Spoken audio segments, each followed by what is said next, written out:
हम लोग सीखेंगे कैसे ज़ेंगो में ई कॉमर्स प्रोजेक्ट बनाते हैं।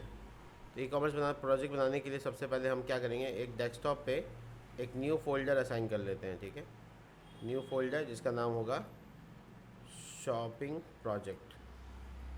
ठीक है, ये मैंने शॉपिंग प्रोजेक्ट नाम का फोल्डर बना लिया है। इसको मैं वी एस कोड में ओपन कर लेता हूँ ताकि मैं अपने प्रोजेक्ट तक पहुँच जाऊँ। इसमें जनरेट करना है हम लोगों को प्रोजेक्ट, और इसके लिए हम टर्मिनल का इस्तेमाल करेंगे। और यहाँ पर तो हम यूज़ करेंगे क्या क्या ये भी बता देते हैं आपको। हम फ्लो बिट का सहारा लेंगे क्योंकि हमको डिज़ाइन में टाइम नहीं लेना है, इसलिए हम फ्लो बिट का कंपोनेंट का इस्तेमाल करेंगे। ये टेलविंड CSS का एक छोटा सा फ्रेमवर्क है कह सकते हो, उसमें बिल्ट इन कंपोनेंट्स हैं, इसके साथ काम किया जा सकता है। तो हम लोग नॉर्मली यहाँ पे लिखेंगे सबसे पहले ज़ेंगो। सबसे पहले तो हमको इस सर्वर बना लेना है, तो उसके लिए लिखेंगे पाइथन, उसके बाद -MVENV, और नाम जो भी रखना चाहते हो रख लो। तो सर्वर नाम ही रख लेते, लास्ट प्रोजेक्ट में भी सर्वर ही नाम था। इसके बाद मैं इसको एक्टिवेट करूँगा, यहाँ पे ज़ेंगो इंस्टॉल करूँगा। ज़ेंगो इंस्टॉल करने के बाद सारा काम रेस्ट करेंगे। ठीक है, होने देते, 1 मिनट लगता है कम से कम बनने में। तो देखो इसके पास बिल्ट इन कंपोनेंट्स हैं जैसे नेप बार, साइड बार, हेडर, जितना भी फीचर हम लोग यहाँ यूज़ करेंगे ना, सब फ्लो बिट का यूज़ करेंगे। तो किसी बना बनाया हुआ कंपोनेंट को कैसे यूज़ करते हैं ये भी समझ में आ जाएगा, और उसको मॉडिफाई करने के लिए अपने पास तरीका होता है कि हम कैसे उसको मॉडिफाई करेंगे। तो जितने भी फाइल्स बनेंगी, जैसे साइड बार मान लेते हैं हम बना रहे हैं, तो साइड बार बनाने में जावास्क्रिप्ट का कोड लिखना पड़ेगा। बट इसका साइड बार देखो कितना अच्छा से बना हुआ है। सिंपली तो मैं इसको साइड बार को यहाँ पे एक बटन के तौर पे देख सकती है, और ये खुल जाएगा। देखो इस तरीके का फीचर इसमें मिल जाता है जो फटाफट तुम्हारे डिज़ाइन को खड़ा कर सकता है। इसके बाद हमें यहाँ पे लिखेंगे सर्वर, उसके बाद slash backslash script activate.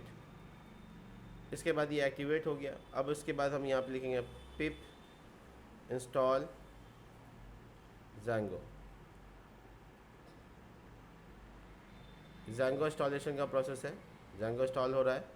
ज़ेंगो install होने के बाद ज़ेंगो का प्रोजेक्ट बनता है step by step.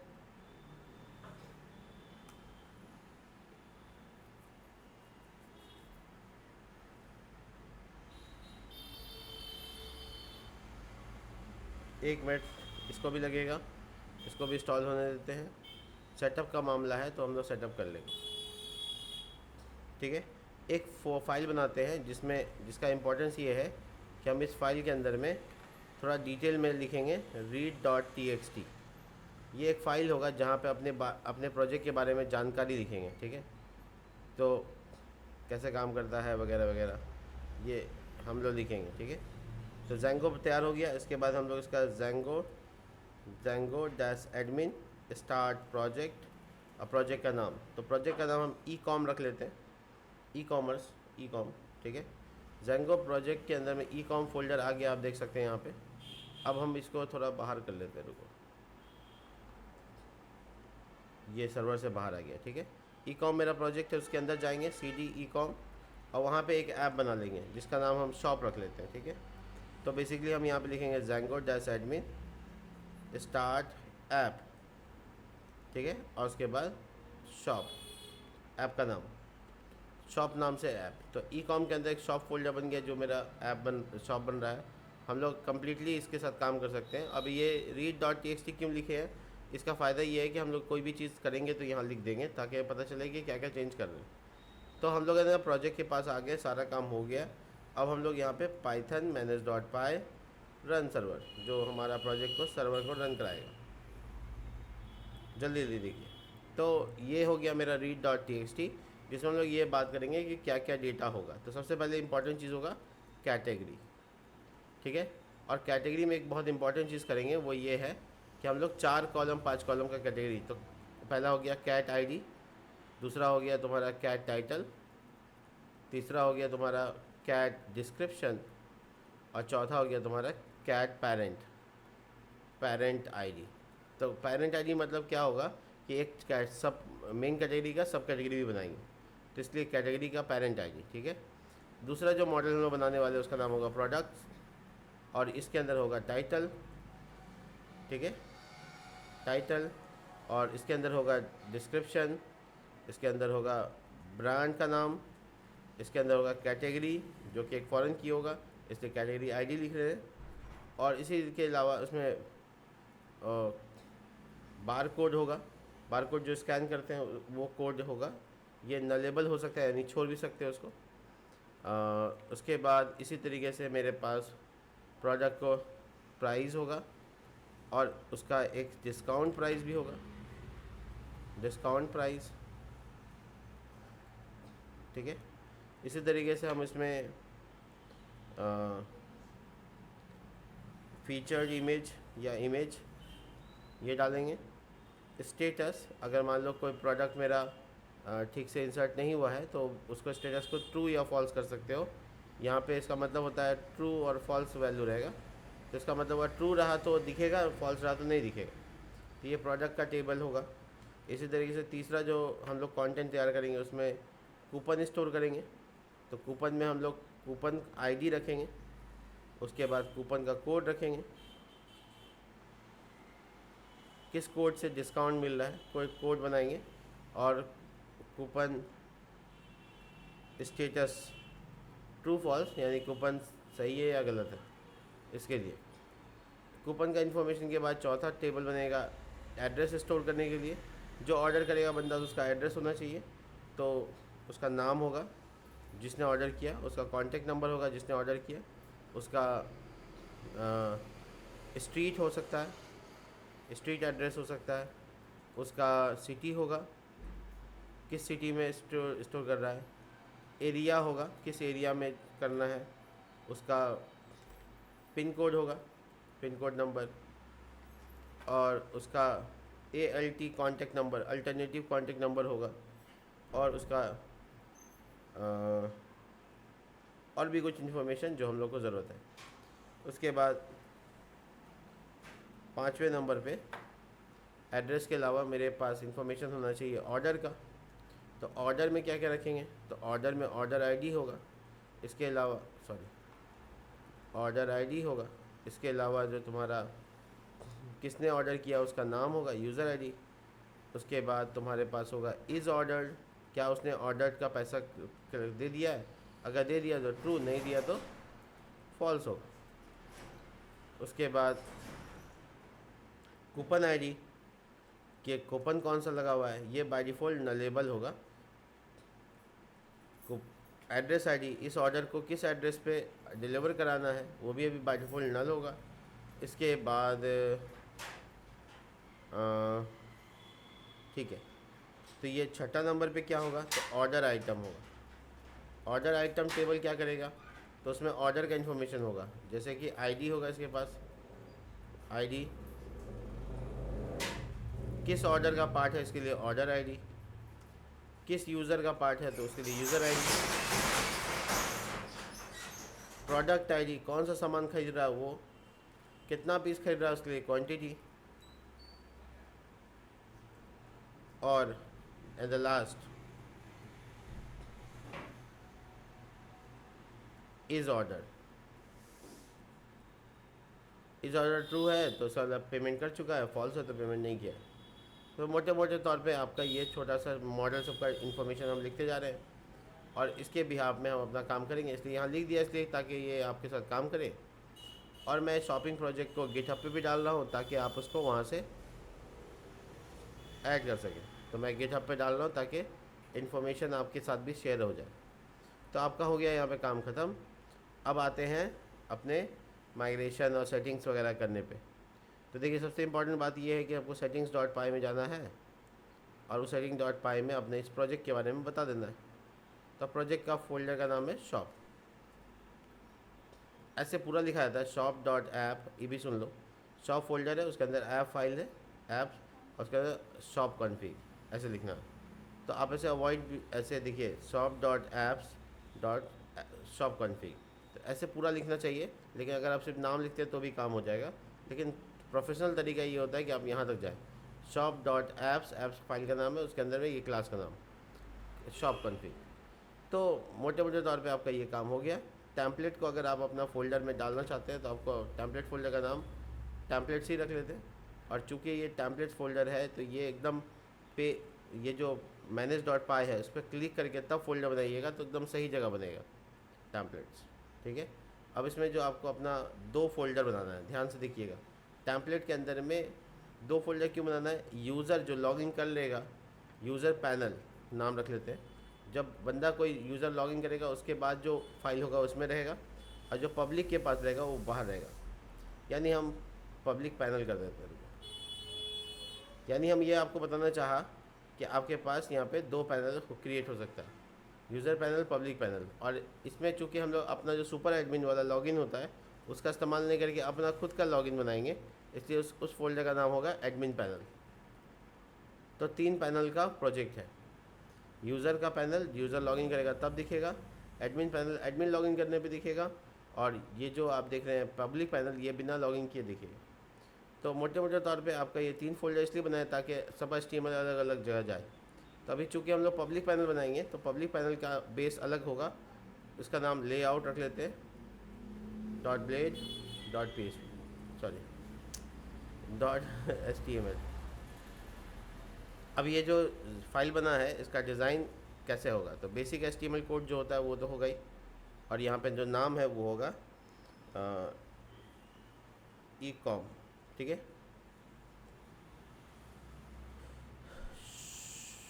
Shopping anything, कुछ भी आप लिख दीजिए, कोई मतलब नहीं है। अब आप इसका कॉन्फ़िगरेशन देखिए।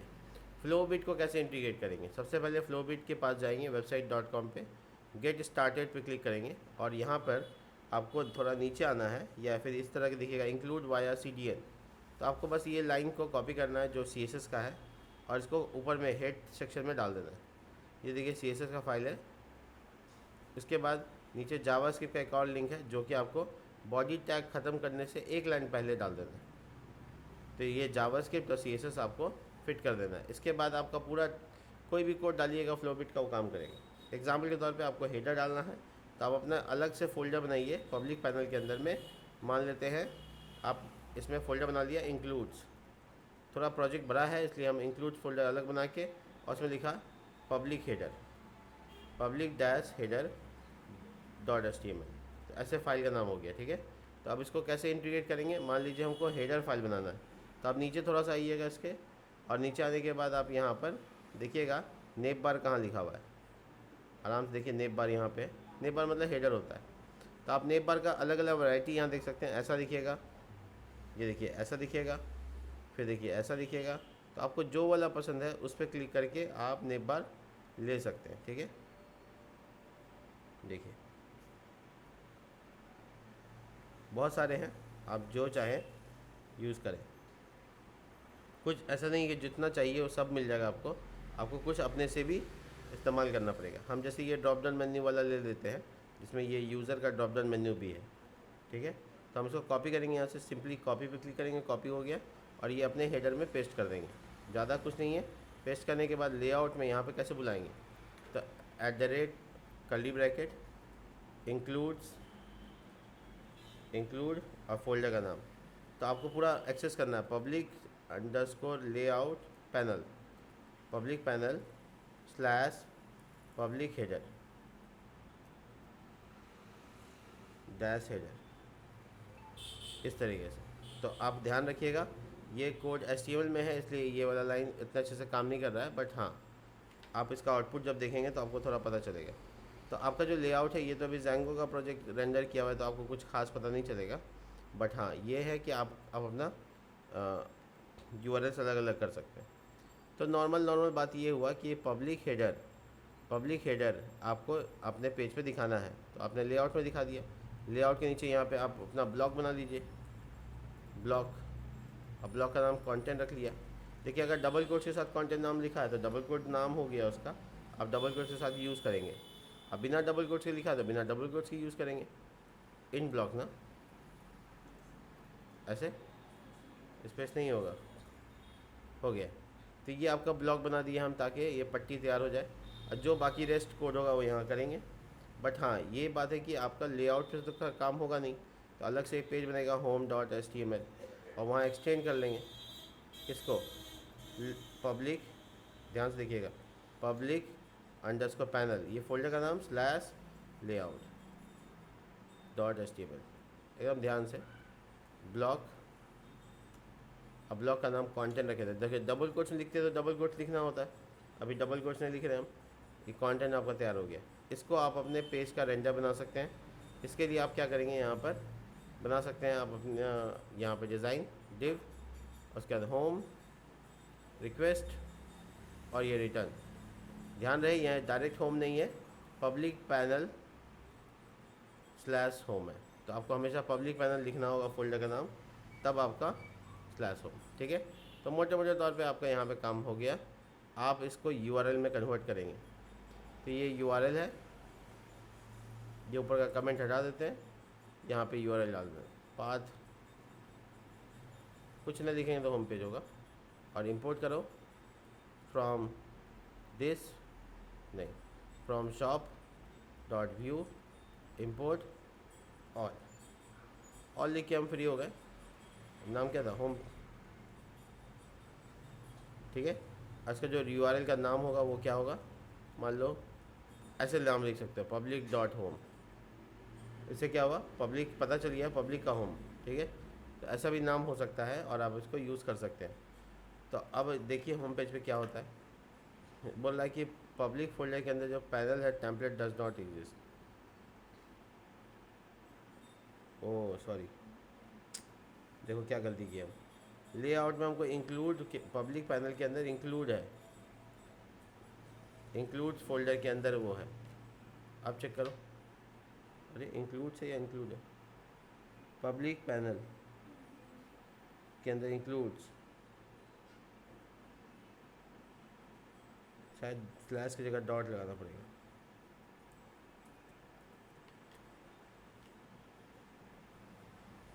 ओह, पब्लिक पब्लिक पैनल फोल्डर का नाम includes public dash header.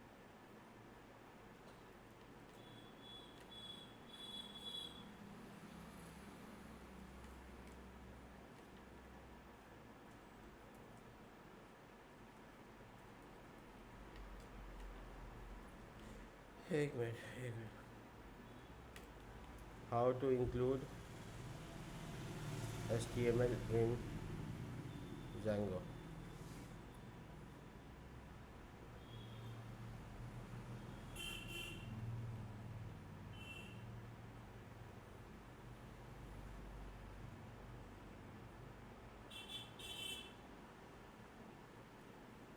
Include तो ठीक है, सिंगल कोट डबल कोट छूट रहा है क्या, नहीं, डबल कोट हटा दो। ओ,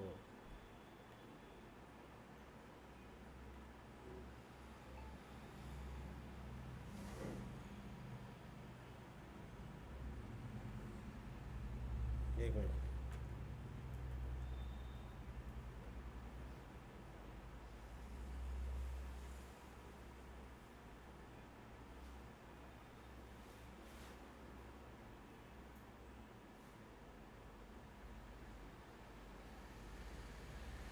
ठीक तो है।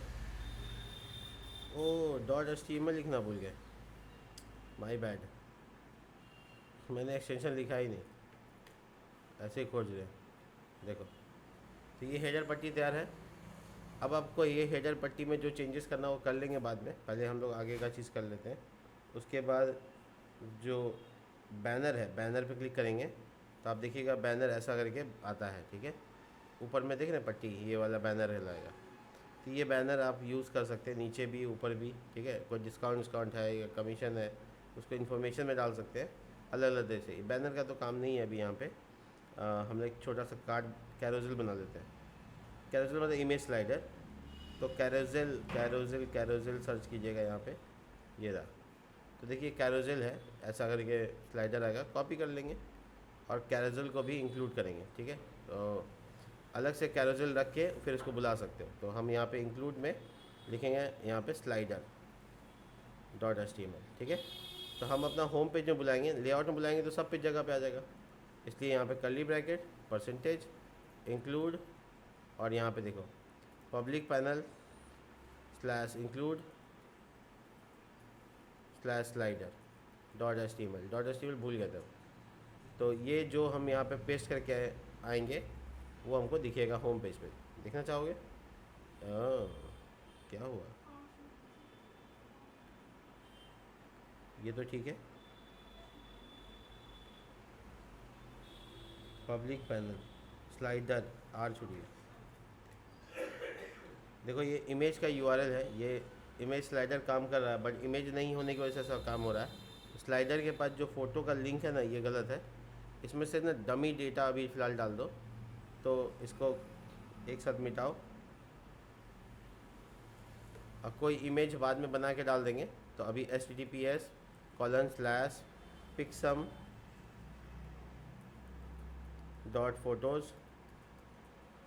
1200x400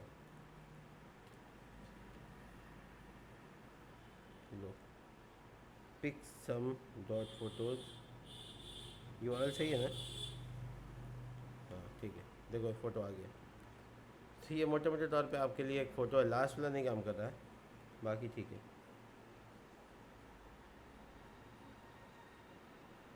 इसमें कुछ गड़बड़ रह गया, इसको हटा दो, कोई दिक्कत नहीं, मतलब जितना है उतने काफ़ी है।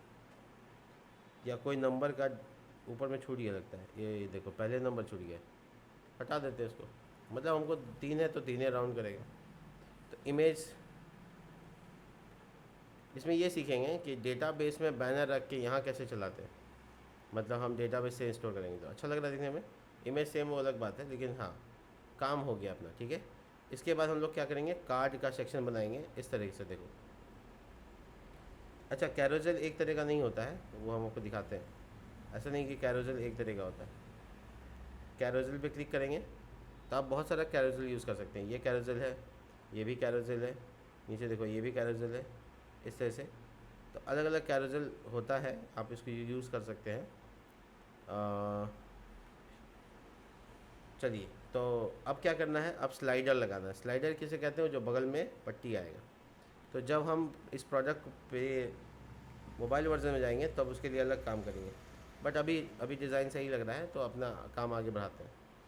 तो काम आगे बढ़ाने के लिए क्या करेंगे, हेडर के पास जाएंगे पहले और इसका नाम बदल देंगे, फ्लो बिट की जगह ई कॉम, ठीक है। और आगे जो लोगो का इमेज है वो हटा दोगे, इसका जो यूआरएल है इसको होम पेज से कनेक्ट कर दोगे, ये हटाओगे, कर्ली ब्रैकेट परसेंटेज यूआरएल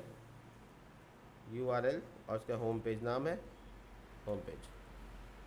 देखो ओ होम पेज नाम नहीं था, पब्लिक डॉट होम, सॉरी, तो गलत जगह पे चला गया मामला। क्या लिखेंगे, पब्लिक डॉट होम, ये नाम ही है। इस पर क्लिक करने से हम होम पेज पाएंगे, देखो, ठीक है। अब जो सामने आपको लिंक सब दिख रहा है वो यहाँ पे बना हुआ है, देख सकते हैं आप, ये होम डैशबोर्ड वगैरह वगैरह। तो अपने को ज़्यादा नहीं चाहिए यहाँ पे, तो थोड़ा कम कर लेंगे।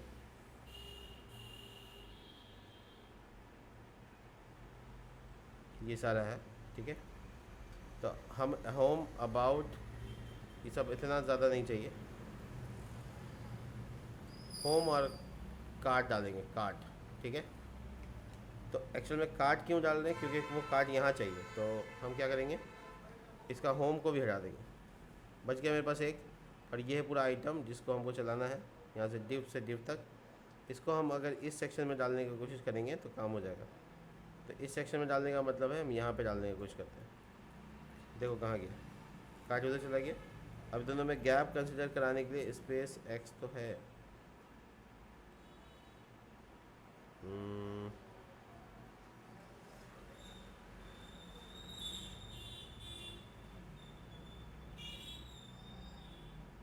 पाँच,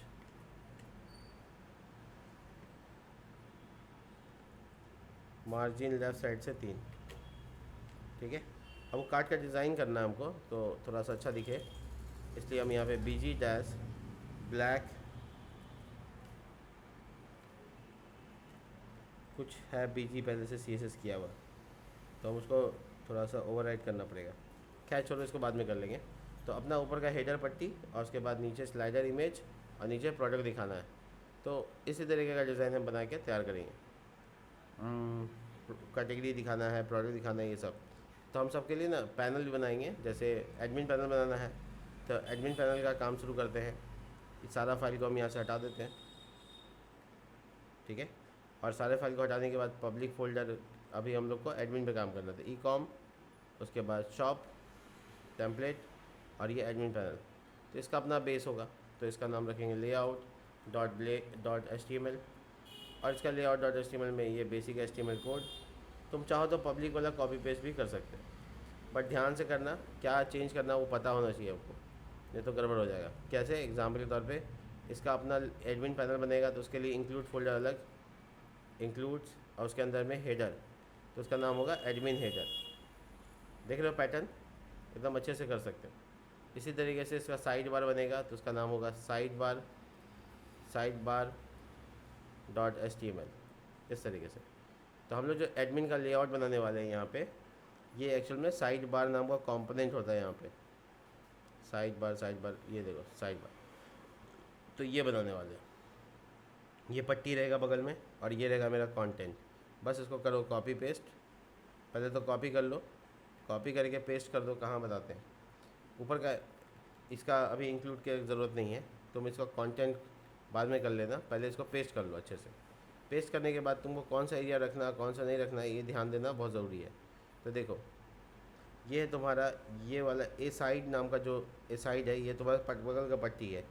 और ये वाला जो डिव है, इसके अंदर जितना कुछ है, इस सब कुछ तुम्हारा कंटेंट हो जाएगा। कहने का मतलब ये है कि आपका ये जो 2 लाइन है, ये ऊपर डाल देना आपको अंदर, बस हो गया। तो आपका side bar as it is रहेगा। अपना लेआउट में कॉल किया, अब अपना इसका पहला पेज कॉल करिए।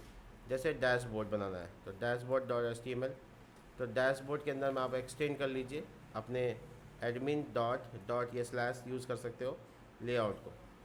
एडमिन नहीं है, एडमिन पैनल है। तो ध्यान से गलती ना हो, पूरा पाथ सही से काम करना चाहिए। ब्लॉग बनाओगे जिसका नाम क्या है, कंटेंट, और इसके अंदर डाल दोगे वो कोड जो कट करके लाए। ये क्या है आपको आउटपुट में देखने में पता चल जाएगा। अब इसका URL कैसे तैयार होगा देखो। तो जहाँ पे अपना व्यू बना रहे हो उसी जगह पे आप अपना दूसरा फंक्शन यानी कमेंट लगा के एडमिन व्यू कर दो ऐसे, और यहाँ पे कमेंट लगा के यूज़र व्यू कर दो। यानी हम जब एडमिन का काम करेंगे तो हम यहाँ पे फंक्शन बनाएंगे। तो जैसे डैशबोर्ड बना रहे हैं, डैशबोर्ड फंक्शन रिक्वेस्ट कॉलन, और उसके बाद ये देखो रेंडर। तो ध्यान रखना है डैशबोर्ड एडमिन पैनल पे है, तो पब्लिक पैनल नहीं। किसी के लिख देने से कुछ नहीं होगा, आपको ध्यान से देखना ही पड़ेगा। तो ये आपका डैशबोर्ड फंक्शन URL में ऐड होगा। तो आपका URL कहाँ है? ecom के अंदर URL यहाँ है। अब अपना जितना URL आप बना रहे हो, कमेंट लगाओ एडमिन URL, और एक और कमेंट लगाओ यूज़र URL। तो अगर आपको कल को एडमिन URL पे काम करना है तो आप इसके अंदर डाल दिएगा। और यहाँ पे एडमिन स्लैश, आगे ट्रेलिंग नहीं होना चाहिए। एडमिन, देखो एडमिन नाम नहीं रख सकते हैं क्योंकि एडमिन नाम से पहले से ही ये रहता है राउट। तो आप इसका नाम थोड़ा चेंज कर दीजिए, इसका नाम रखिए एडमिन एंड डैश पैनल, ऐसे नाम रखिए। ये एडमिन पैनल में जाने के बाद आपका व्यू में डैशबोर्ड एक्सेस होगा। नाम क्या होगा? तो नाम लिखने में एक ट्रिक मस्त है, एडमिन डॉट डैशबोर्ड,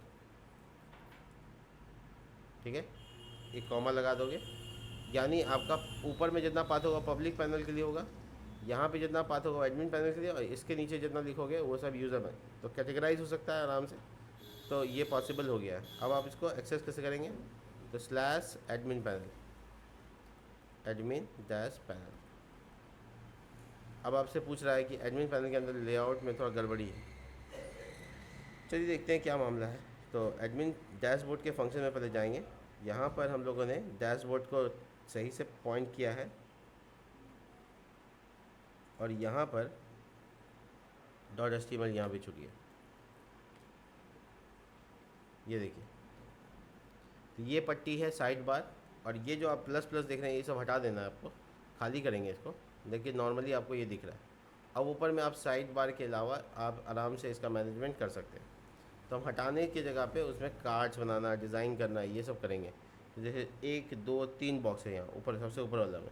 तो आपको कहाँ मिलेगा? ये डैशबोर्ड में देखो, यहाँ लिखा हुआ कॉलम 3 है ना, ये एक कॉलम हो गया, ये दूसरा, और ये तीसरा, ये आपका वो वाला पार्ट है जो ऊपर में दिख रहा है।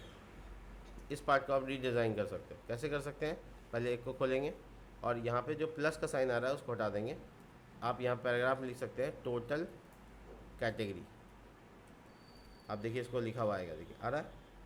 टोटल कैटेगरी आपको दिखाना है तो आप इसके वो जस्ट ऊपर H1 या H2 लगाकर, H1 या H2 लगाकर ऐसे H2 लगाकर आप न्यूमेरिकल वैल्यू डाल दीजिए। ये देखिए, तो ये प्लस, ये जो 4 लिखा हुआ है इसको थोड़ा डिज़ाइन में डालिए। टेक्स्ट डैश 3 XL और font dash semi bold, semi, spelling mistake ना हो।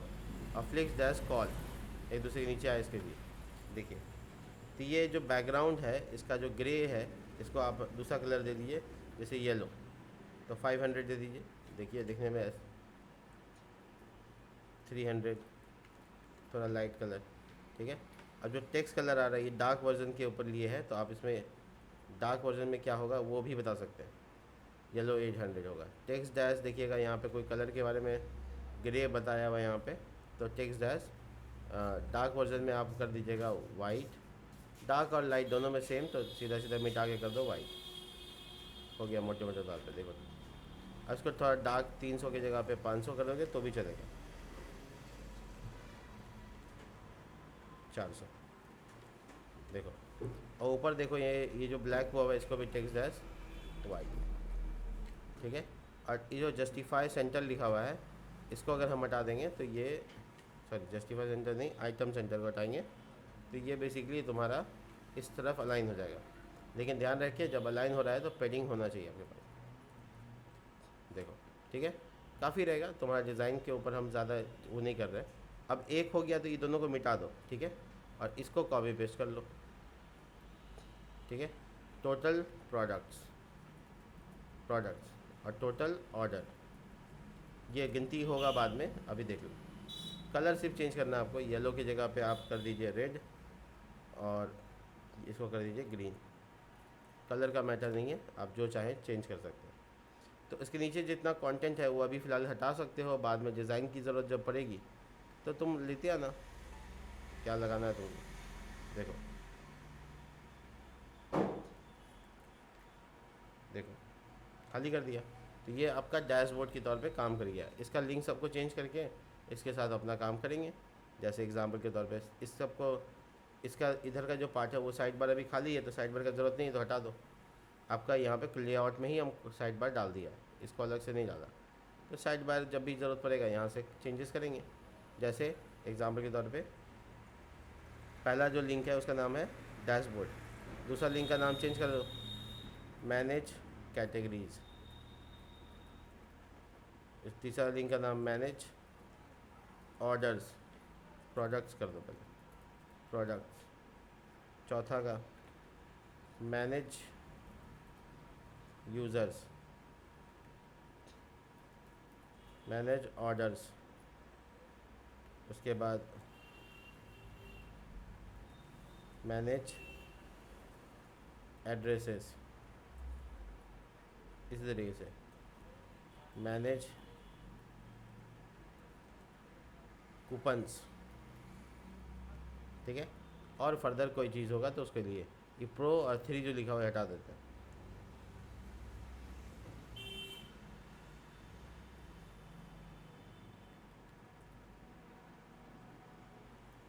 देखो ठीक है, एज सिंपल एज बन गया ये। अब नीचे से लॉग आउट वगैरह लिंक चाहिए वो सब अलग अलग। तो असाइड का जो है ना, तुम चाहो तो बैकग्राउंड कलर चेंज कर सकते हो, BG डैश लेटी डैश 200 इस तरह से। तो तुम्हारा ये देखो थोड़ा ग्रे कलर है ना, 200 क्यों नहीं काम किया, क्योंकि इसमें BG पहले से होगा था। ये देखो ये इस डिब में है तो इस डिब में काम नहीं करेगा, तो तुम इसको हटा दो, इसी को तुम 50 की जगह 100 कर दो, चेंज हुआ। तुमको कोई और कलर चाहिए, जैसे ब्लू कलर चाहिए तो ब्लू कलर हमारे लिए वो अवेलेबल है, ठीक है। जो रेस्ट पार्ट है यानी इसका अलावा ये वाला जो पार्ट है इसका भी BG कलर तुम डिसाइड कर सकते हो। जैसे मान लो पिंक 50, देखो तो तुम्हारे हाथ में है, तुम कैसे उसको लेके चलना चाहते हो। कंटेंट समझ में आ गया। कैसे करना है। तो इस तरीके से हम लोग ई कॉमर्स का प्रोजेक्ट बनाएंगे। मिलते हैं नेक्स्ट वीडियो में, तब तक के लिए बाय।